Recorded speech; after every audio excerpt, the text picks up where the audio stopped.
भारती और B mission TV को। जी हाँ दोस्तों, आपको बता दें आज हम उत्तर प्रदेश की ग्राउंड रिपोर्टिंग करते करते द्वारा आ पहुँचे हैं उत्तर प्रदेश की दलितों की राजधानी माने जाने वाली आगरा में।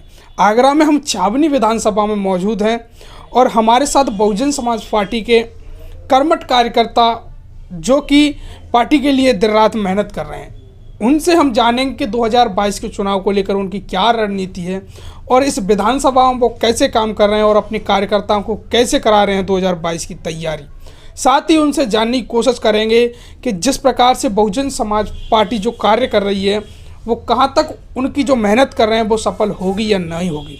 तो पहले उनका परिचय हम उनसे ही जानते हैं और समझते हैं 2022 के चुनाव को लेकर क्या है उनकी रणनीति। पहले तो सर आपका बहुत बहुत स्वागत है। धन्यवाद आप साथियों के लिए। अब 2022 के चुनाव आ गया नज़दीक, ऐसे में आपकी पार्टी क्या तैयारी कर रही है खासकर आगरा में? देखिए 2022 का जो विधानसभा चुनाव 2022 का है उसके लिए हमारी पार्टी आगरा पूरे मंडल में पूरी जोरदारी के साथ तैयारी कर रही है। सबसे पहले पार्टी के नेतृत्व में माननीय गोरेलाल साहब ने पार्टी की बूथ की कमेटियां, सेक्टर की कमेटियां, विधानसभा की कमेटियां, भाईचारे की कमेटियों को पूरी तरह से मजबूत किया है। उसमें कुछ कार्यकर्ता निष्क्रिय थे जो कार्य में समय नहीं दे पा रहे या उनके पास वक्त नहीं था, उनको बदलकर कर्मठ वक्त देने वाले कार्यकर्ताओं को लगाया गया और इस तरह से उनके नेतृत्व में आज जिले की सभी विधानसभाओं पे कार्यकर्ताओं की इतनी मजबूत टीम तैयार हो गई है कि सभी लोग अपने अपने क्षेत्र पे, अपने अपने बूथों पे, अपने अपने सेक्टरों पे, अपनी अपनी विधानसभाओं में कर्मठता के साथ लगे हुए हैं।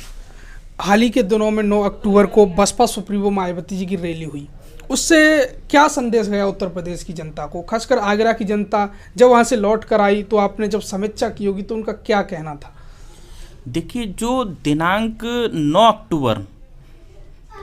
अक्टूबर को माननीय बहन जी ने ऐसा कोई मैसेज नहीं दिया था कि सभी को लखनऊ के पार्क में इकट्ठा होना है।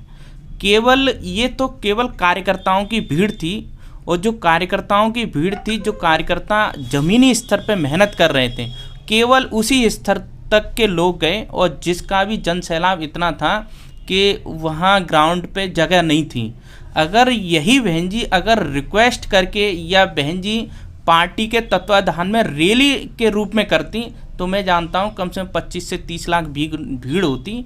कार्यकर्ताओं के अकॉर्डिंग ही ऐसा मैसेज गया है हर जिले, हर विधानसभा में कि आने वाला समय बहुजन समाज पार्टी का होगा और अच्छे स्तर का होगा। अब जो 2022 का चुनाव है तो वोट से ही तो जीता जाएगा। कई जैसे लोग हैं उनके वोट बढ़े नहीं हैं अभी तक, तो आपके बीएलए जो लगाए गए हैं पार्टी से वो कैसे काम कर रहे हैं? क्या उनके वोट लगातार बढ़ रहे हैं या फिर जो शासन प्रशासन के लोग हैं कोई आनाकानी कर रहे हैं वोटों को बढ़ाने में?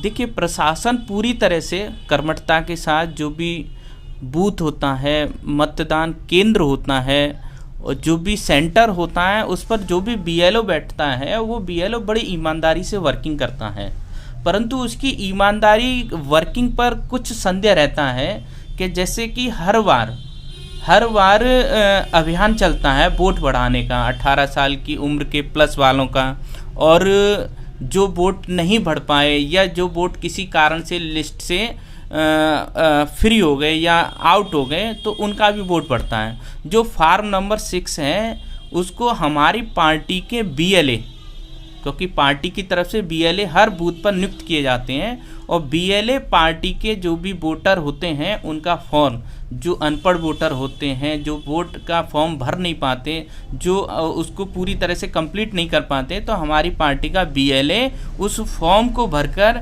और शासन प्रशासन की तरफ से जो केंद्र पे बीएलओ बैठता है उसको देते हैं। उसको रिसीव कराने के बाद कभी कभी क्या होता है कि रिसीव कराने के बाद भी वो वोट बढ़ के नहीं आता है।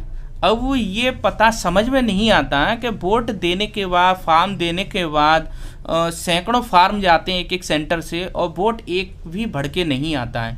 तो कभी कभी ऐसी मंशा लगती है कि बीएलओ उनको कचरे के डब्बे में डाल देते हैं। यहाँ तो पब्लिक को, वोटर को झांसा दे के चले जाते हैं, परंतु रियल वास्तविकता में वो वोट वोटर लिस्ट में तब्दील नहीं हो पाता है।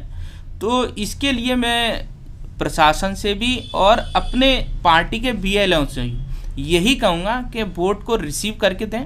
जब नेक्स्ट राउंड पर कोई भी अभियान चलता है तो उनसे जवाबदेही करें कि हमने पिछली बार इतने वोट आपको दिए, उनका क्या हुआ, किस कारण निरस्त हुए, और बढ़े तो उनका हमको कार्ड रिसीव कराइएगा। और अगर किसी कारण से सरकार के जो बीएलओ हैं वो अकारण किसी तरह से उसको निरस्त करते हैं तो हर प्रत्येक वोटर का ये हक है और उसकी भारतीय पहचान पत्र में, जैसे मतदाता पहचान पत्र भारतीय पहचान पत्र हैं और प्रत्येक भारतीय को अपना भारतीय पहचान पत्र लेना एक हक है। वो अपने हक के आधार से बीएलओ या सीनियर जो भी अधिकारी होते हैं, निर्वाचन अधिकारी के अकॉर्डिंग जो भी अधिकारी होते हैं, वो उसकी जवाबदेही करने में सक्षम रहता है। परंतु हमारे बीएलए जो पार्टी की तरफ से लगे हैं वो उनको उनका कारण नोट कराएं और उस वोट को सत्यता तक, मतलब 100% बढ़ाने की कोशिश करें। तो जैसे कि कुछ ग्रामीण क्षेत्रों में वोटर रहते हैं, अब वोटरों को पता ही नहीं है कौन हमारा वोट बढ़वाएगा, तो वो उन वोटरों को आप कैसे जोड़ते होंगे आप उनसे कि हमारे पास आइए, या कैसे उनके पास जाते हैं आप, वो कैसे आपके पास आते हैं कि हमारा वोट बढ़वाइए या नहीं? देखिए, हमारी पार्टी के जो कार्यकर्ता हैं उनका जैसे ही अभियान शुरू होता है, वोट बढ़ने का कार्य चलता है, वोटर लिस्ट में संशोधन का कार्य चलता है, तो हमारी जो पार्टी के बीएलए हैं, बूथ पे लगे हुए कार्यकर्ता हैं, वो गांव-गांव, मोहल्ले-मोहल्ले, गली-गली में ये मैसेज देते हैं कि इस तारीख से आपका वोट बढ़ाएगा, इस तारीख से आपके वोट में अगर किसी भी तरह का संशोधन है तो वो संशोधन भी होगा। इस तरह से वर्किंग बराबर चलती है। आपके आगरा में हाल ही के दिनों में लगभग 3 प्रत्याशी ऐसा लगता है कि फाइनल हो गए हैं, उनकी घोषणा भी हो गई है, तो उनसे क्या आगरा के लोग संतुष्ट हैं? जैसे आपको ग्राउंड से जो भी जानकारी मिली हो, आपको ऐसा क्या लगता है आगरा में? देखिए, माननीय बहन जी जिस पे भी अपना विश्वास जताएंगी, माननीय बहन जी जिसको भी अपना प्रत्याशी बना के भेजेंगी, हमारे ज़िले में नहीं पूरे यूपी में और पूरे यूपी के अंदर बहुजन समाज पार्टी का जो कार्यकर्ता है, पदाधिकारी है, ज़िले का, विधानसभा का, मंडल का, वो पूरी तरह से माननीय बहन जी को आदेश को ही फॉलो करता है। माननीय बहन जी जिसको भी प्रत्याशी बना के भेजेंगी उसको ग्राउंड से और जिताने तक पूरी तरह से मजबूत किया जाएगा। आगरा में कोई विरोधाभास नहीं है, मतलब आपका कहने का मतलब है पार्टी के जो प्रत्याशी हुए हैं उनके खिलाफ? देखिए, नहीं, आगरा के अंदर कहीं भी किसी भी तरह का विरोधाभास नहीं है। और जो आगरा का जिस विधानसभा पे हमारे प्रत्याशी घोषित हो गए हैं उन विधानसभा के कार्यकर्ता पूरी कर्मठता के साथ वोट बढ़ाने के लिए, लोगों से जनसंपर्क के लिए तत्परता के साथ लगे हुए हैं। हमने आपको भी फेसबुक पर देखा कि आप भी वोट बढ़वाने का काम कर रहे हैं कार्यकर्ताओं के साथ, तो आपको क्या कठिनाइयाँ आती हैं वोट बढ़वाने में?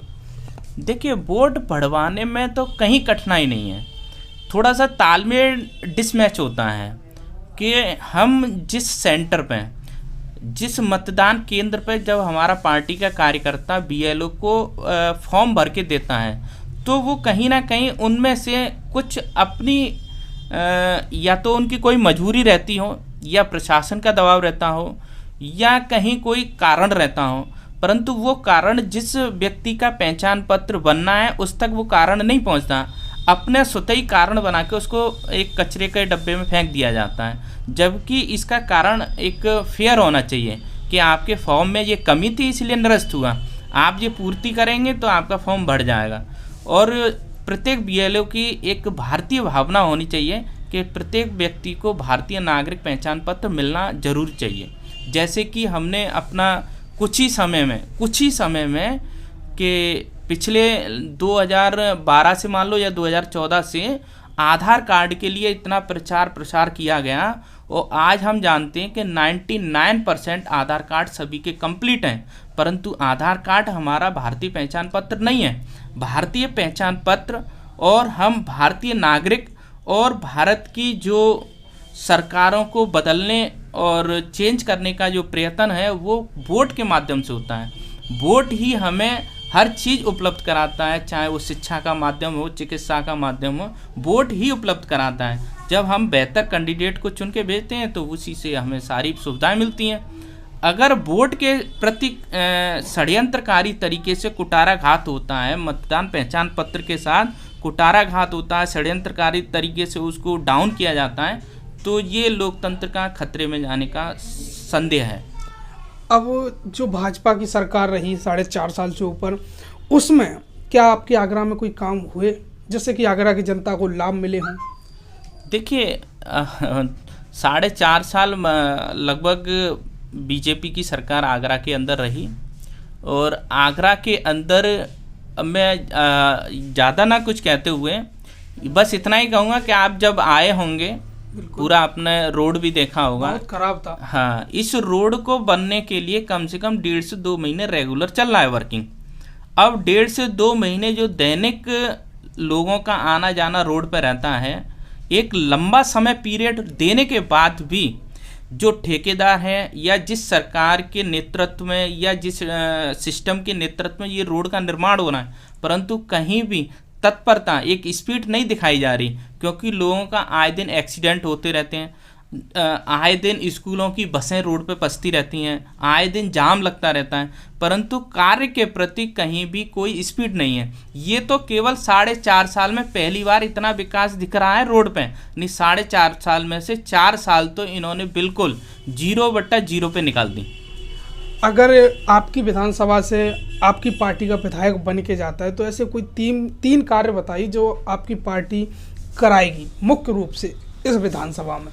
देखिए सबसे मेन फोकस जो हमारी विधानसभा का है, और विधानसभा के साथ साथ पूरा आगरा ज़िले का है, पूरा आगरा ज़िले में जितनी भी जनसंख्या है वो 3 चीज़ों पे डिपेंड रहती है। सबसे पहला हमारा डिपेंड रहता है टूरिस्ट पे है। अगर हमारी सरकार बनती है तो सबसे अधिक फोकस टूरिस्ट पे होगा। टूरिस्ट में जितना हम बाहर से आने वाले टूरिस्टों को उनको हेल्प दे सकते हैं, तो आगरा के प्रत्येक नागरिक को जो टूरिस्ट से जुड़ा हुआ है उनको रोजी रोजगार अच्छी सरलता से मिलेगा।